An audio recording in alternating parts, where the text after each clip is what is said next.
Hello, Hi. and welcome back to Cheesehead Gardening. Hey, so it's been a while, Jen. How long? It's been like at least a year, right? Yeah, if not longer than that. Awesome. Well, welcome back. Yeah, welcome back. Thank you. We're still alive, Yes. no matter and what both the rumors gardening. are. Yes. Yep, me too. Yep. We know that there's rumors out there, but they're not true. Of us being dead. Yeah. Yeah. No, not true. Like Jim Morrison or Tupac Yeah, Shakur. exactly. Yeah. Elvis. Elvis, yeah. Yeah. So, hey, today, Jen, we're going to talk about winter burn and... And the abundance of maple seedlings. Yeah, they're everywhere in my yard. They're everywhere. All right, so here we go. Well, about the maple seedlings, you probably can't see from the angle that we're at here right now, but all throughout my yard is all maple seedlings. My flower beds were completely covered with maple seedlings, and especially where they were plants, because they could hide in the roots over the winter. So they aren't like you can spray them and get rid of them. I pull mine. Right, you have to pull them. Yeah. And they can grow. A lot of them grow really fast. Right. Maples. Yes. And the other thing is that a lot of times if you just pull them and you don't get the roots, sometimes they'll come Keep back. going. And when they come back, they're woodier. Yeah. And harder to get. So really, the best way to do it is pulling them, or you can take I've used like a hoe to get them out, or some kind of rake. And all maples seed, Right. With the helicopters, Yes. whether it's a red maple or a silver maple. Okay. And silvers are probably the worst, Yeah. but the ones that actually seeded over the winter this year are my sugar maples did, my red maples did, and it was because of the weather. Yeah. We had a drought 2 years ago when we still had our show. Yeah. And the trees freaked out. And an early frost. And that an one early year frost, that wrecked you're all right. the cherry blossoms and everything. So they all freaked out, and then last summer, if you remember, if you had like an apple tree or a pear tree, you had an overabundance of fruit. Well, the same thing with the maples. They made an overabundance. prolific, and then, Yeah. And so they freaked out and said, ooh, we got to make more of us.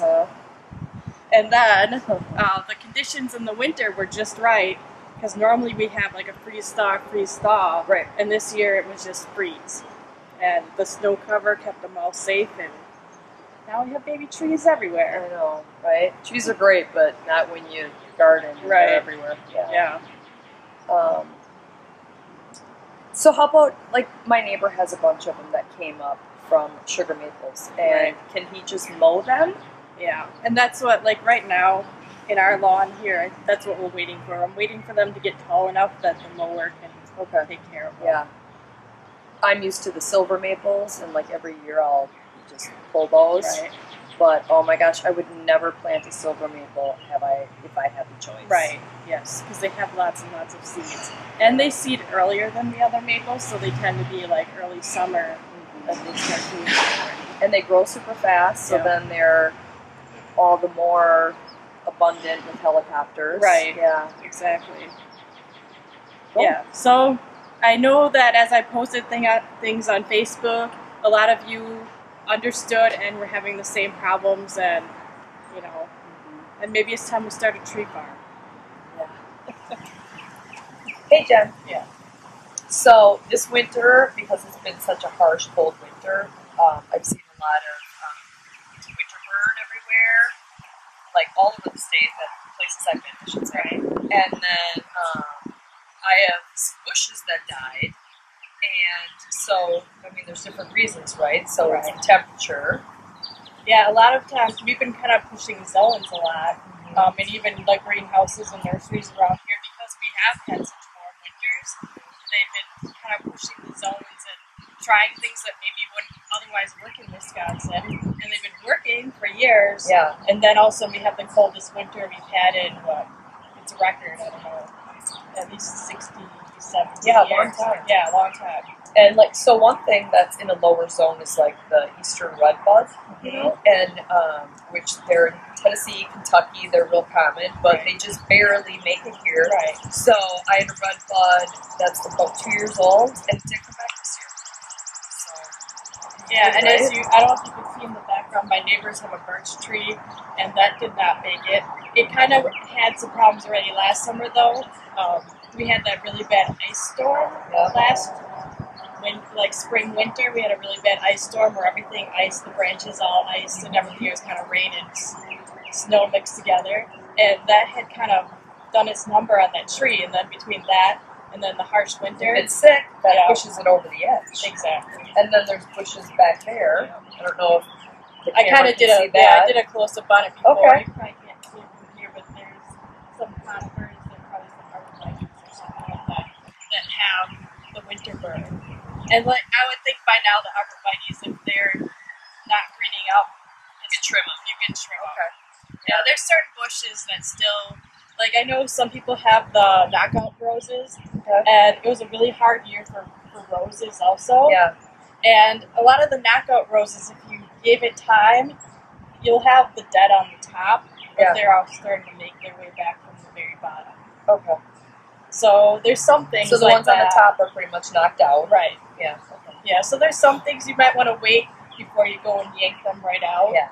Hibiscus is another one that, I mean, it's traditionally always late. It's one of the latest ones to come up in this area. So don't go digging that up and throwing it out yet, because a lot of times it's probably mid-June or something that it kind of starts showing. Anyways. Yeah. And I have some bushes that are wheat-bearing bushes, and they're late, but they're never this late. So I think I gotta find some new plant to plant there. Yeah, I know my wife Julia's really great too. Okay. Yeah. Yeah. And I don't know if you noticed walking through here before, and maybe you can see him on the side, is George. George, come here. Hi. You're helping us with our camera work. Yeah, so we didn't have George the last time that we did Cheesehead gardening. I rescued him last spring. Yeah. He's a dog from Kentucky. And so he's a treeing Walker Coonhound, and we think maybe a red bone mix. He was heartworm positive, and has a clean bill of health now. But it's just another reason to rescue dogs rather than go in. Yeah, awesome. And I just rescued a pug in March from the Humane Society. Right. And that was my first rescue dog. Yeah. And she's a great dog. Yeah. And so is George. And so is George. He took a little bit of work. I'm not going to say that, he was good the first month we had him, but I think most dogs don't. Yeah, you got to train them. Or they train us. Yeah, exactly. He was a little naughty. He liked to rip up and eat magazines for a while. He likes his attention, and he loves squirrels and chipmunks. Not to eat them, though. No, just chase them. Good. And, some exciting news. I heard the flying squirrels last night. For real? Yeah, we have a flying squirrel family that lives in our red maples here. What? And last night I heard them because they have a real distinct kind of chipping noise. Squirrels. I finally have black squirrels in my yard, and I was so excited. And you've ever seen the flying squirrels? No. Oh, they're so adorable. They have like giant black eyes, and they're gray. They're really, really soft, and when they have the... I'm so jealous. Oh my god, that's so cool. But they do have a tendency to get into things they're not supposed to, like any other squirrel. Okay. They like to get in the transformer boxes around here, so a lot of times in the summer we have polar outages because they get in the transformer boxes and try to make a nest. Okay. So actually one of my projects I might do this summer is to make a flying squirrel nest. Oh. Because I saw a plan on, I think Pinterest or something. Okay. And I thought, well, I could do that. Yay. It was just an easy little house with a hole and some shelves in it for them to nest in. And very cool. they're so cute.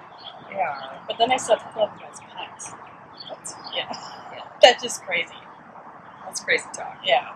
Leave them for the outdoors where they belong. Yeah. Well, so is that it for today? I guess so. Well, I think that this camera work is a little better than we first tried to do it today. You mean when George had it? Yeah. Yeah. That didn't quite work out for us. He's not a very good cameraman. Unless you like to see a lot of the ground, see where bones are, maybe see someone's backside. Yeah. We'll have to show you. He's a good helper, though. Yeah. We'll have to show you some of his camera work later. Look, he doesn't even face the camera. Yeah. He just rear end. That's because he likes being petted right here. He wants everybody out there in TV, YouTube It's land. my booty. Yeah. Well, now he's going to face forward. All right, well, thanks for joining us today. I hope you learned something, and if not, If not, stay away from those silver maples. yeah, that's all. And live in a warm climate if you don't want your stuff to die. And live in a warm, really warm climate if you don't want trees like maples to seed in your lawn. Yeah. Because then you could just have sand as your lawn. Yes, and rocks. Yeah.